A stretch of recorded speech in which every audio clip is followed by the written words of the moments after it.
मैं आज प्रोफाइल बनाऊंगा, इधर प्रोजेक्ट ढूंढूंगा और इधर फटाफट जवाब आएगा और ये जब वो जब पैसे बनना शुरू हो गए, ऐसा नहीं होता। अस्सलाम वालेकुम। फ्रीलांसिंग की किसी भी प्लेटफॉर्म के ऊपर जाके आप अपना फ्रीलांसिंग करियर शुरू कर सकते हो, अगर इस वीडियो में बताए हुए स्टेप्स को आप फॉलो करो, और वो मैं बताने जा रहा हूं, so just stay with me. सबसे पहले तो ये कोशिश करो कि अपने पास एक कंप्यूटर और लैपटॉप तैयार रखो। नंबर 2, बेहतरीन क्वालिटी का इंटरनेट कनेक्शन, स्लो सुस्त की कोई गुंजाइश नहीं। क्लाइंट के साथ काम है, जरा भी कंप्रोमाइज करने की जरूरत नहीं है, सबसे इंपॉर्टेंट। एंड नंबर 3, इंग्लिश की रीडिंग, राइटिंग एंड अंडरस्टैंडिंग, इन तीनों के ऊपर आपको कम से कम थोड़ी बहुत बेहतरी होनी चाहिए। उसका रीजन क्या है? देखो, क्लाइंट जो है ना वो इंग्लिश में पोस्ट करेगा, इंग्लिश में तुम उसको पढ़ोगे और उसके बाद उसको समझना भी पड़ेगा।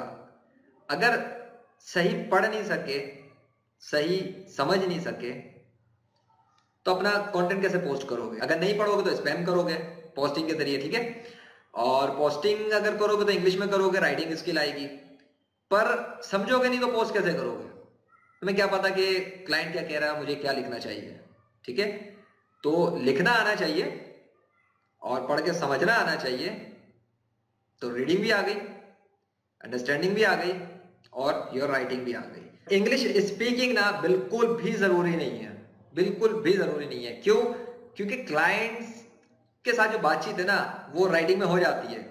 कॉल पे अगर कभी ऐसा हो क्लाइंट का है कि जी स्काइप पे बात कर लो या कॉल पर आओ, तो आप उसे रिक्वेस्ट कर सकते हो कि we can discuss on the chat, you are not good at the speaking and understanding. Simple, कुछ भी नहीं होता, क्लाइंट आपको फायर नहीं कर देगा इस बात पे। अगर आप राइटिंग के अंदर अच्छे हो और उसके साथ कम्युनिकेशन कर रहे हो, it doesn't matter at all. लाजमी नहीं लेकिन स्पीकिंग होगी, यार क्लाइंट ने अगर मेरे साथ कॉल कर ली, बात कर ली, तो क्या करूंगा? आप उसको कॉल पे लो ही नहीं, आप राइटिंग में बात करो, चैट पे बात करो, कुछ भी नहीं होता। सो इंग्लिश स्पीकिंग की फ्रीलांसिंग में कतई खास जरूरत नहीं है, इसके बगैर भी आप टॉप फ्रीलांसर तक पहुंच सकते हो, दिन रात मेहनत करते करते करते। ये चंद चीजों का ख्याल रखो। ये फ्रीलांसिंग किसी भी प्लेटफॉर्म पे जाना, उससे पहले पहले के स्टेप नंबर 1 पे ये है। नंबर 2 पे ये कि अपने पास एक बैंक अकाउंट बनवा के रखो। किसी भी पाकिस्तानी बैंक में आप अपना बैंक अकाउंट बनाओ, तो एनआईसी के ऊपर भी बैंक अकाउंट बन जाता है। तो एक तो ये बना लो, और दूसरा payoneer.com के ऊपर अपने आप को रजिस्टर करो। और ये इसलिए जरूरी है क्योंकि जितनी भी फ्रीलांसिंग के प्लेटफॉर्म्स है ना, जो पॉपुलर प्लेटफॉर्म्स हैं, रिलायबल प्लेटफॉर्म्स हैं, वो पेयोनियर के साथ लिंक है। तो अगर आप वहां काम करोगे तो पेयोनियर पे विड्रॉ कर सकते हो पैसे, जिसके थ्रू आपके बैंक अकाउंट में आते हैं, या हो सकता है उस प्लेटफॉर्म के जरिए आपको पैसे लेने हो तो आपके डायरेक्ट बैंक में ट्रांसफर करें। ये तैयारी लाजमी है कि आप पैसे लेने के लिए अपने पास पीछे बैकअप और पूरी तैयारी कर चुके हो, और वो है आपका बैंक अकाउंट। Definitely must. ये तो नहीं चाहिए ना कि काम करने के बाद परेशान होते फिरो कि यार पैसे तो कमा लिए, मैं पैसे वापस कैसे वसूल करूं, ठीक है? तो ये सेकंड स्टेप। नंबर 3, किसी भी प्लेटफॉर्म को पिक कर लो यार, अपवर्क हो, फ्रीलांसर हो, guru.com हो, पीपल पर आवर हो, it doesn't matter at all. किसी भी प्लेटफॉर्म पे जाओ, स्टिक टू द प्लेटफॉर्म। शुरू की बात कर रहा हूं, शुरू में एक प्लेटफॉर्म को स्टिक हो जाओ, और वहां अगर उनके मेंबरशिप पैकेज ले सकते हो जिसमें आपको ज्यादा बिट्स लगाने का मौका मिलता है उनकी, ये आपकी इन्वेस्टमेंट है। आप अगर महीने के ज्यादा पैसा कमाना चाह रहे हो तो आपको ज्यादा बिट्स लगानी पड़ेंगी, ठीक है? और जब ज्यादा बिट लगाओगे तो विन होने के चांस भी ज्यादा होंगे। तो ये आपकी इन्वेस्टमेंट के तौर पे होता है। एक तरह से इन्वेस्टमेंट मींस कि आपने एक मेंबरशिप लिया, आपको ज्यादा बिट्स लगाने का, प्रपोजल लिखने का मौका मिल रहा है, तो आपका इंक्रीज चांस भी बढ़ता है ना। आप एक दिन में या हफ्ते में एक बिट लगाओगे, इससे कुछ भी नहीं होगा। रोज के 5 लगा दो, 150 बिट अगर आप लगाओ, जिसपे मैं वीडियो बना चुका हूं इस तरह के पैगाम पर, तो इट मैटर्स। तो किसी भी प्लेटफॉर्म पे चले जाओ, वहां जाके रजिस्टर करो और काम शुरू करो। अपनी प्रोफाइल को तैयार रखो, जाते के साथ ही काम ना शुरू कर दो। अपनी प्रोफाइल में जाके इन्फॉर्मेशन भरो, अपनी प्रोफेशनल ना सही, एक नॉर्मल अपनी फोटो, ओरिजिनल फोटो लगाओ। कोई बिड अगर आप करो तो पता तो लगे कि बिड करने वाला कौन है, इंपैक्ट होता है इस चीज का भी।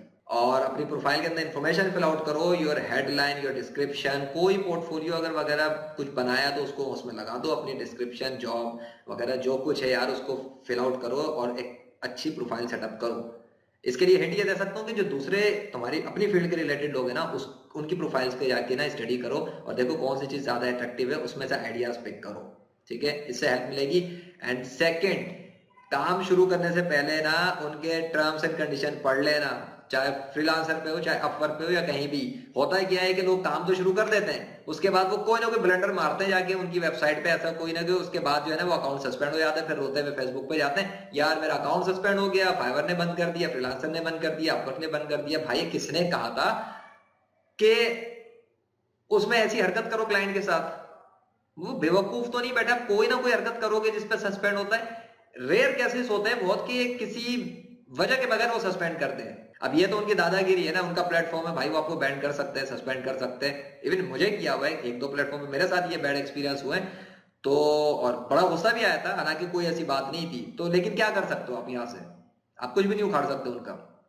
इसलिए टर्म्स कंडीशन को पढ़ लो और प्लीज अवॉइड करो कि कोई भी चीज ऐसी ना करो जो उनकी टर्म्स कंडीशन के खिलाफ जाती हो। इसको बहुत अवॉइड करो। आपकी मे भी आप अभी ध्यान ना दो, चंद प्रोजेक्ट के बाद क्या, अगर आपकी रेटिंग बनना शुरू हो रही है और आपने ध्यान नहीं दिया, आपकी प्रोफाइल सस्पेंड हो जाएगी, सब कुछ जाया हो जाएगा। फिर दोबारा पहले स्टेप से आओगे, हो सकता है फिर डिमोटिवेट हो जाओ, जो मोटिवेशन पावर थी ना, एनर्जी ऊपर जाने की, वो वापस नीचे चली है, फिर जाओ यार फ्रीलांसिंग में मजा नहीं आ रहा, फिर जॉब पे चले जाओ। खैर, 5वें नंबर पे स्टेप आता है प्रोजेक्ट को तलाश करने का। हर प्रोजेक्ट में जाके ना मुंह ना मारो, कोशिश करो कि जो प्रोजेक्ट करना चाहते हो ना शौक से, जिन चीजों का शौक है, जिन चीजों का एक्सपीरियंस है, सिर्फ उन प्रोजेक्ट्स को ढूंढो, उनको फिल्टर आउट करो और उन पर बेट्स लगाओ जिसके बारे में बहुत पैशनेट हो, कॉन्फिडेंट हो, यू कैन डू इट। ठीक है, ऐसे प्रोजेक्ट ढूंढो और उनके ऊपर बेट लगाओ। And please please please please client के प्रोजेक्ट पे जाके स्पैम मत करना, कॉपी पेस्ट मत करना। स्पैम, ट्रेडिशनल कॉपी पेस्ट के, traditional reply I am this and that, I am this and that, ये नहीं चलता। प्रोजेक्ट के ऊपर ध्यान दो, प्रोजेक्ट को पढ़ो और उसके हिसाब से क्लाइंट से कम्युनिकेट करने की कोशिश करो। और इस हवाले से कुछ समझना तो मेरी दूसरी वीडियोस को देखो चैनल्स के ऊपर। नंबर 6, उस प्लेटफॉर्म पे ऑनलाइन रहो। बेट लगा दी, बंद कर दिया, चले गए। हाँ जी, क्लाइंट आपका इंतजार करेगा ना, वो वहां से डायरेक्ट क्या कहते हैं ईमेल करेगा आपको, पर्सनली कांटेक्ट करेगा, आपको फोन करेगा, sir I am waiting for you, please come and take the work. ऐसा नहीं होता जिस प्लेटफॉर्म पे हो। इसलिए मैं कह रहा हूँ कि एक प्लेटफॉर्म पे स्टिक हो जाओ थोड़ा, क्योंकि जब जिस प्लेटफॉर्म पे आप बिड्स कर रहे हो और प्रोजेक्ट्स देख रहे हो ना, वहां पे आपका ऑनलाइन होना बहुत जरूरी है। क्लाइंट्स जब आते हैं ना, अब तो ये सिस्टम बन चुके हैं इन वेबसाइट्स पे कि आपकी प्रोफाइल दिखती है कि आप ऑनलाइन हो या ऑफलाइन हो। और जो ऑनलाइन होता है ना, क्लाइंट्स अमूमन जाहिर सी बात है उसे काम चाहिए ना, तो वो उनसे चैट इनिशिएट कर लेता, बातचीत करता है, और जिसने उसके अंदर लीड ले ली वो तो ले गया। ये बहुत मैटर करता है, तो उस प्लेटफॉर्म के ऊपर ऑनलाइन रहो। और आखिर में सबसे अहम बात, डोंट गिव अप। शुरू बहुत सख्त होता है, शुरू का मरहला मुश्किल है, लेकिन आगे जाके ना ये पे बैक करता है। शुरू के अंदर मुश्किल होगी, ये जो शुरू का स्टेप होता है ना, ये मुश्किल होता है। आहिस्ता आहिस्ता कोशिश करो, रुको मत, करते जाओ, आहिस्ता आहिस्ता चलोगे, hurt and grow, slow and study, and you will get definitely if you are consistent. मुस्तकिल मिजाजी से काम करो, ओवरनाइट सक्सेस नहीं मिलने वाली। मैं आज प्रोफाइल बनाऊंगा, इधर प्रोजेक्ट ढूंढूंगा और इधर फटाफट जवाब आएगा और ये जा वो जा पैसे बनना शुरू होगा, ऐसा नहीं होता। किसी को भी जाके मतलब किसी से पूछो जो सक्सेसफुल हैं और जो इस फील्ड के अंदर काम कर रहे हैं, वो ऐसे नहीं बन गए, उन्होंने मेहनत की है, दिन रात लगाने पड़ते हैं। तो ये थे फ्रीलांसिंग स्टार्ट करने के एसेंशियल स्टेप्स। ये बहुत जरूरी है, किसी भी प्लेटफॉर्म को पिक कर सकते हो इन असूलों के तहत और वहां काम शुरू कर सकते हो। इस हवाले से भी मेरी वीडियो है कि कौन सा प्लेटफॉर्म सबसे बेस्ट है, इस पे भी मेरी वीडियो है, वो आप देख सकते हो। तो उम्मीद है इससे आपको काफी फायदा हुआ होगा, और चाहो तो मेरा चैनल सब्सक्राइब कर लो और चाहो तो ना करो, नहीं करोगे तो मेरे अच्छे कंटेंट मिस करोगे। अपना ख्याल रखना। मैं था ज़िशान अरशद, अल्लाह हाफिज।